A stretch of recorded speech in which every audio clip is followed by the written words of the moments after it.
termasuk top dari 2% tadi ya di dunia ya. Nah, saya mau nanya nih, saya ada beberapa member, which is mereka cukup lah di posisi mereka di beberapa asuransi di top-topnya juga nih. Tapi sampai detik ini mereka mutusin untuk pandemi mereka kenceng. Begitu kelar pandemi, karena sebagian kena bridging, jadi sekarang mereka kayak sebelah kaki dipasung. Terus satu, nah yang saya mau tanyakan satu hal, gimana nih caranya untuk encourage mereka lagi untuk balik? Terus yang kedua gini, ada beberapa insurance yang declare bahwa tidak boleh menjalankan MLM. Nah, gimana tuh salah satu untuk mensiasati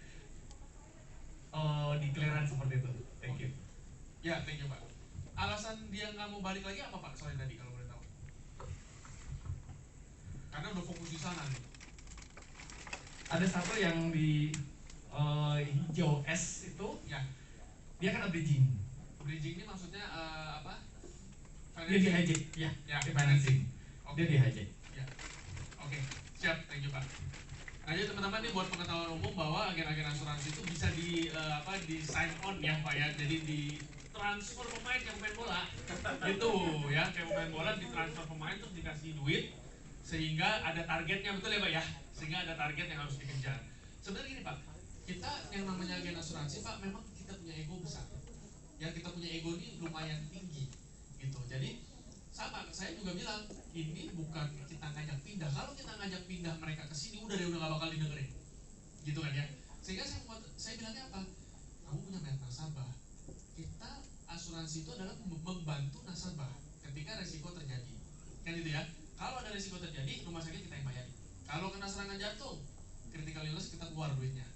Nah, tapi kita pengen nggak sih sebenarnya nasabah kita sakit? Kan enggak ya. Yang repot kita juga, yang ngurusin klaim kita juga. Nah, ini AFC adalah sarana supaya jangan sampai mereka sakit, gitu loh. Karena sekaya-kayanya orang punya asuransi, tidak ada yang bermimpi pengen pakai asuransinya. Ada nggak yang pengen pakai? Nggak ada ya, nggak ada ya. Nah itu.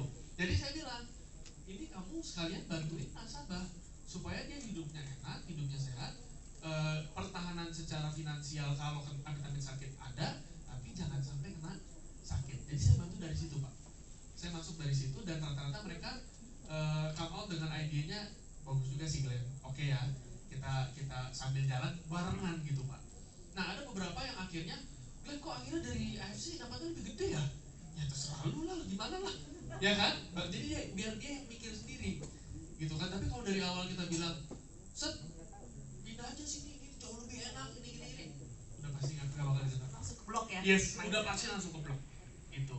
Nah itu untuk pertanyaan pertama tadi ya. Nah kalau yang kedua apa tadi Pak? Sorry.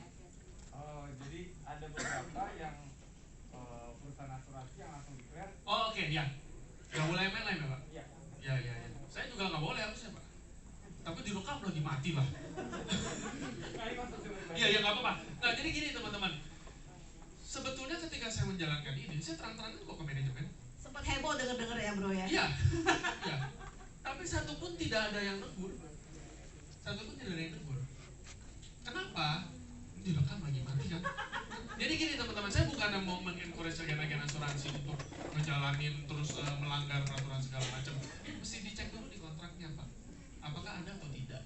Ketika dia sudah buka kantor, mungkin ada Pak klausa itu.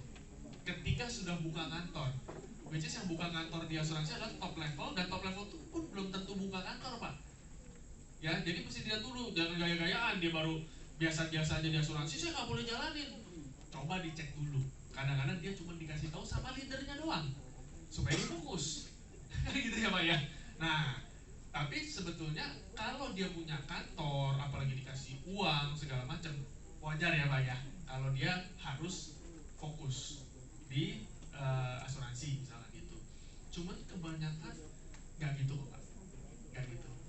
Jadi boleh dicek aja di kontraknya di sebelah mana. Jadi apakah dia sudah baca itu kata-kata atau cuma dikasih tahu sama leadernya doang. Which is semua leader kan akan bilang kayak gitu.